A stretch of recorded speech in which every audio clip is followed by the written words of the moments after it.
Bueno, muchas gracias. Quiero empezar, por supuesto, agradeciendo a Pablo y a todo el equipo de CESCE la organización de esta conferencia y, por supuesto, la invitación para poder venir a inaugurarla.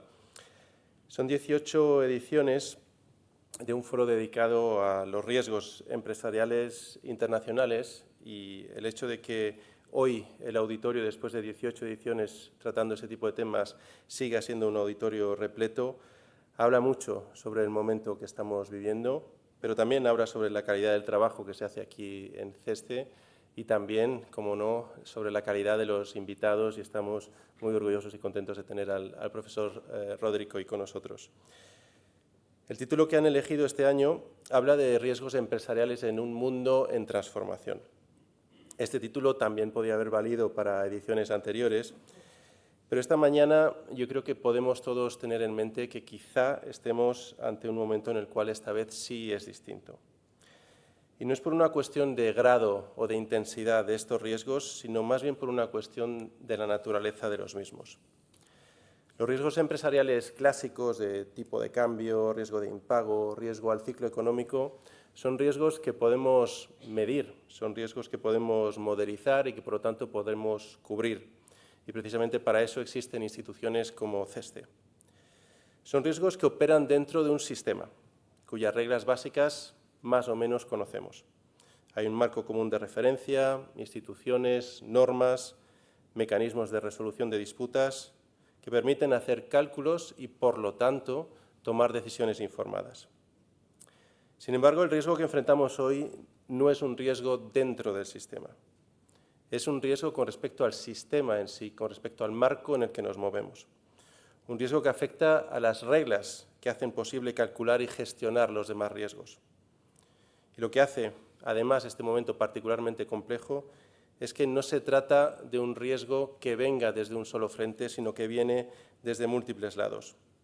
Estamos combinando a la vez unos cambios esenciales en las reglas del comercio internacional, con cambios también en materia de competencia tecnológica, con cambios en materia del acceso a la tecnología, pero también a los recursos críticos, cambios en materia de la configuración internacional, en la defensa y la seguridad de nuestra ciudadanía, de nuestras empresas.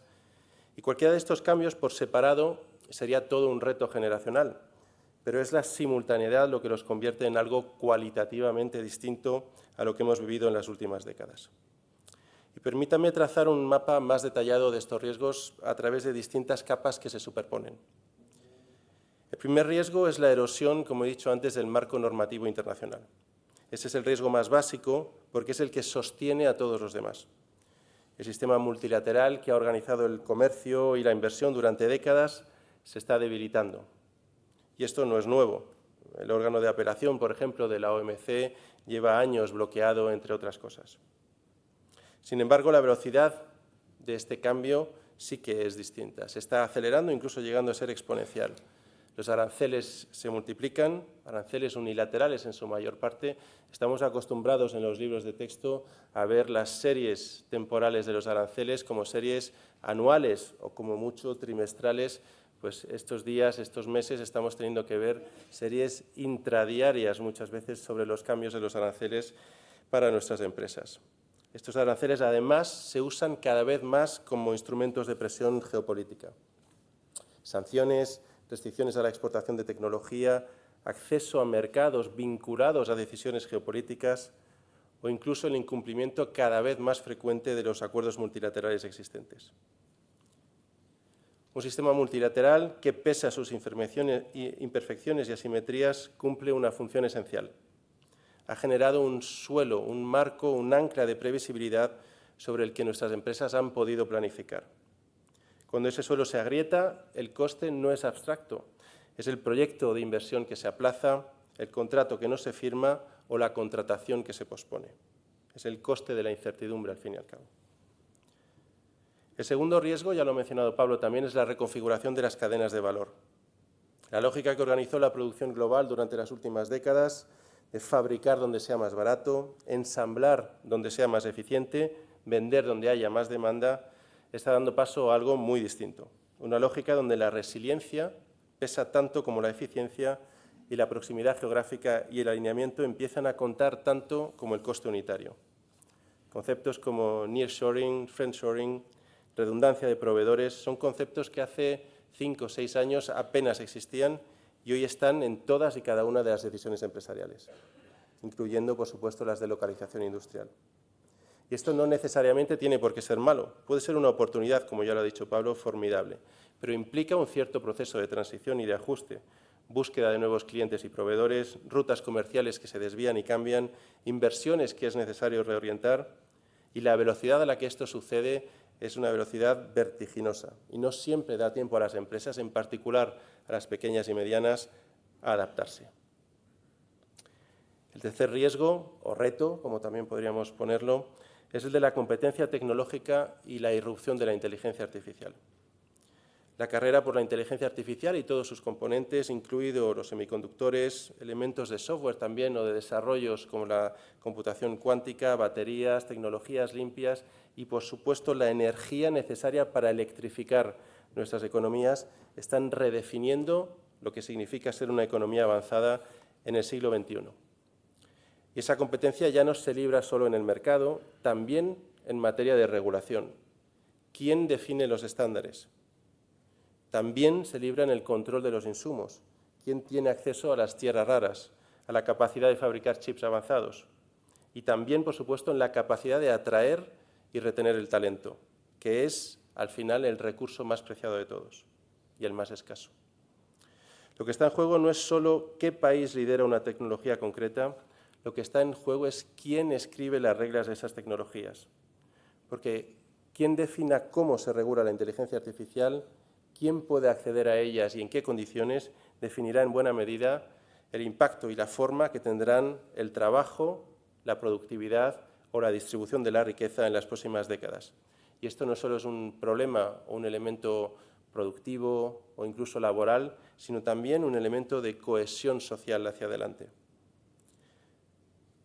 Estos riesgos, además, que acabo de describir, no solo son independientes, sino que se refuerzan mutuamente y, por lo tanto, de ahí, como decía al principio, ese elemento cualitativo adicional de riesgo aumentado en el momento actual. La fragmentación comercial, la reconfiguración de las cadenas, la competencia tecnológica sin cooperación, la IA sin orientación pública, pueden ampliar la brecha de ingresos, pueden ampliar la desigualdad, alimentando la desafección política, el repliegue nacional, erosionando aún más reglas e instituciones que necesitamos para gestionar estos desafíos. Y frente a este mapa, desde España y desde Europa tenemos mucho que decir. La vía europea debe constar de dos dimensiones: proteger y reformar. En primer lugar, proteger dotando a nuestras empresas de las herramientas para operar en este entorno más incierto. Y en segundo lugar, contribuir a través de esa reforma a mejorar el sistema de reglas que necesitamos, adaptándolo a la realidad de este 2026. Me detengo un momento en la primera línea, en la de proteger. Y esto pasa en Europa y en España por hacer los deberes en casa. En la Unión Europea en materia de política comercial, política industrial y política energética. Y España tiene mucho que decir en estas tres áreas. En el ámbito comercial, déjenme ejemplificarlo a través de tres grandes vectores. Primero, la consecución de un verdadero mercado común, mercado interior en Europa. Es el activo más valioso y muchas veces también el más infravalorado.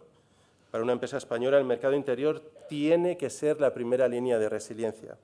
Hay que seguir profundizando en aprovechar nuestra escala, los 450 millones de consumidores que tenemos en Europa. España tiene una relación privilegiada con América Latina, pero tiene que seguir reforzando la relación con el resto de Estados miembros de la Unión Europea. Simplemente déjenme recordarles que en los últimos 10 años la inversión de España en un país como Uruguay ha sido 10 veces mayor que la inversión de nuestras empresas en toda Europa del Este, teniendo en cuenta, por ejemplo, que Polonia es una economía que ella sola es una economía 10 veces mayor en tamaño que la economía de Uruguay. Por lo tanto, hay mucho potencial para seguir desarrollando las relaciones de nuestras empresas dentro del marco de la Unión Europea. Desde España estamos impulsando esta agenda, por supuesto, a través de políticas como el refuerzo del régimen 28, que ya señala Enrico Letta, que estamos implementando no solo a nivel de Europa, sino ya desde España entre nuestras propias comunidades autónomas o también desde España con nuestro principal socio comercial, que es nuestro vecino dentro de la península ibérica, como es Portugal. A través de la integración, por supuesto, en nuestros mercados de capitales, con iniciativas de países voluntarios o Coalition of the Willing en materia de, por ejemplo, redireccionamiento del ahorro de los europeos hacia las inversiones que nuestras empresas, que Europa necesita, el laboratorio de competitividad que hemos puesto en marcha en la Unión. El segundo elemento, más allá del refuerzo del mercado interior en política comercial, es, por supuesto, la profundización de los lazos comerciales con países que comparten nuestros principios, los principios del proyecto europeo, en un momento en el que otros actores levantan barreras. Para Europa esta es la mejor oportunidad. Tenemos que seguir tejiendo acuerdos con economías que quieren comerciar dentro de este marco predecible y conocido. El acuerdo con Mercosur, la modernización del acuerdo con México, la negociación con India, la profundización con los países ASEAN, vínculos con Japón, Corea, Australia, Canadá. Cada uno de estos acuerdos cumple tres funciones. Por supuesto, diversifica nuestros mercados de exportación, nos da escala, reduce la dependencia de un socio individual y fortalece una red comercial reglada, que es la alternativa al sálvese quien pueda. España tiene una posición privilegiada para liderar esta agenda, entre otras cosas porque somos el socio europeo con unos vínculos más profundos con América Latina, por historia, por lengua, por inversiones acumuladas durante décadas, como acabo de decir. Y el tercer gran ámbito, por supuesto, es una política de defensa comercial creíble. Mercado interior, acuerdos comerciales y política de defensa comercial creíble con instrumentos actualizados que respondan a la realidad de las prácticas comerciales del siglo XXI. He dicho política comercial, pero también política industrial y política energética. En cuanto a la política industrial, tenemos una hoja de ruta en Europa que es una hoja de ruta muy clara, que parte de una premisa, y es que Europa no puede defender la autonomía estratégica como objetivo y al mismo tiempo atarse las manos para ejercerla. Tenemos brechas reales en sectores que van a definir la competitividad en las próximas décadas. Inteligencia artificial, semiconductores, defensa y seguridad, telecomunicaciones, aeroespacial.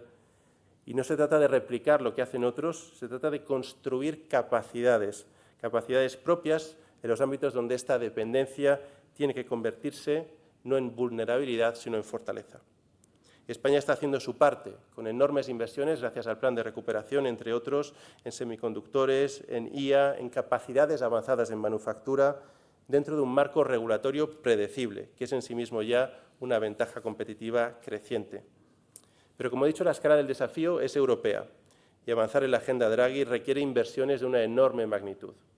Estas inversiones no superan en mucho la capacidad individual de cualquier Estado miembro y, por lo tanto, requieren dos esfuerzos simultáneos. Como he dicho antes, la movilización del ahorro privado europeo y, el segundo paso también, el seguir avanzando hacia instrumentos de financiación conjunta a nivel europeo. La emisión común de Next Generation EU es una experiencia, en este caso, de éxito, de cómo el incrementar esta capacidad permanente de financiación genera un efecto positivo, externalidades positivas a escala europea. Y esta es la escala que exige este momento. Y hay una dimensión también, para finalizar esta parte de política industrial, que no podemos dejar atrás, y es la gobernanza de la inteligencia artificial, como he señalado anteriormente. Y esto requiere formación, incentivos, regulación eficiente y requiere que Europa sea quien lidere esta agenda internacionalmente. La tercera pata, como he dicho, más allá de la política comercial y la política industrial, es la soberanía energética. Una soberanía energética que nos protege de shocks y convierte a nuestras energías renovables en una ventaja competitiva clave. Y la experiencia española, de nuevo, lo ilustra perfectamente y nos convierte en el faro de esta estrategia. Gracias al fuerte despliegue de renovables que estamos teniendo en nuestro país, estamos, en primer lugar, más protegidos frente a shocks externos. En el año 2019, el gas era la tecnología que imprimía el precio, que suponía la fijación de precios en nuestro mercado eléctrico en el 75% de las horas. 3 de cada 4 horas el precio de la electricidad lo fijaba el gas en 2019. Pues bien, en 2025, gracias a ese avance en energías renovables, solo el 19% de las horas el precio de la electricidad lo fijó el gas. Es decir, un avance enorme, como he dicho, en materia de soberanía energética, que estamos viendo ahora, conforme tenemos un shock energético ante nosotros con la guerra de Irán, cómo nos está protegiendo, supone un escudo adicional para los ciudadanos y las empresas españolas. Además, la apuesta por las energías renovables nos hace más competitivos. Por ejemplo, reduciendo los costes para nuestras empresas. Un análisis del Banco de España señala, en este caso, que los costes eléctricos en el mercado mayorista se han reducido un 40% en España gracias al avance en energías renovables. Pero además, como tercer elemento positivo de nuestra apuesta, somos un hub de atracción de inversión a nivel internacional. Entre el año 2018 y 2025, España es el segundo país del mundo que más proyectos de inversión extranjera directa en materia de energías renovables ha recibido. El segundo país del mundo durante 7 años. Esta transición energética exige también una integración, una dimensión europea, y tenemos que seguir profundizando en materia de interconexiones, aprovechando también la complementariedad que existe a nivel continental para tener redes más eficientes y un suministro energético más estable. La energía limpia no es una restricción que nos imponemos, es una apuesta que vamos ganando los europeos. Proteger es necesario, pero proteger no basta si el sistema sigue deteriorándose. Y aquí entra la segunda dimensión de la respuesta europea. No solo defendernos dentro de las reglas existentes, sino contribuir activamente a mejorar y reforzar el sistema. Si el multilateralismo clásico está noqueado, y lo está, la solución no es abandonar las reglas, es reforzar, reformar, mejorar el sistema. Y puede hacerse a través de la voluntad de los países que quieran avanzar con acuerdos abiertos. Lo que necesitamos es una masa crítica de economías comprometidas con un sistema reglado, que aborden los temas donde el bloqueo multilateral hace más daño: disciplina de subsidios, comercio digital, transición climática, gobernanza de la inteligencia artificial. Son acuerdos a través de estos países que avanzan de manera voluntaria, que tienen que ser acuerdos abiertos, que no excluyan a nadie, y cualquier país que quiera sumarse en todo momento puede hacerlo. Pero que no nos paralicemos esperando el consenso de quienes no quieren participar. Y esto no es una idea teórica, es algo que ya está ocurriendo. La conferencia ministerial de la OMC en Yaoundé en apenas unas semanas, dentro de 10 días comenzará, es una oportunidad histórica para seguir avanzando en este camino. España, además, tiene un papel natural en la construcción de esas coaliciones, por ejemplo, a través de nuestro rol como puente, un activo que debemos poner al servicio de la reforma de este sistema. En definitiva, proteger y reformar no son dos fases sucesivas, sino dos caras de la misma moneda. Y termino ya señalando, volviendo a recordar que he trazado un mapa de riesgos y puesto además las principales líneas de respuesta desde Europa y desde España, pero quiero terminar con algo que va más allá de la coyuntura actual. En 1539, hace ya un poco, desde su cátedra de la Universidad de Salamanca, Francisco de Vitoria introdujo un concepto radicalmente nuevo: el ius communicationis, es decir, el derecho natural de los pueblos a comunicarse, a comerciar, a asociarse. Un derecho que no nace de la fuerza, sino de la condición humana, y que precisamente por ser universal exige reglas. El intercambio entre naciones necesita un marco que obligue a todos, incluidos los más fuertes. Hoy esa idea está otra vez en disputa, casi 5 siglos después. Hay que volver a recordar con fuerza que un orden basado en reglas no es una debilidad, es la condición para que la libertad económica sea compatible con la justicia. Y creemos que España y Europa tienen una responsabilidad esencial en defender esta idea y en construir, junto con nuestros socios, las instituciones que la hagan efectiva. Y no es nostalgia, es un proyecto de futuro. Muchas gracias.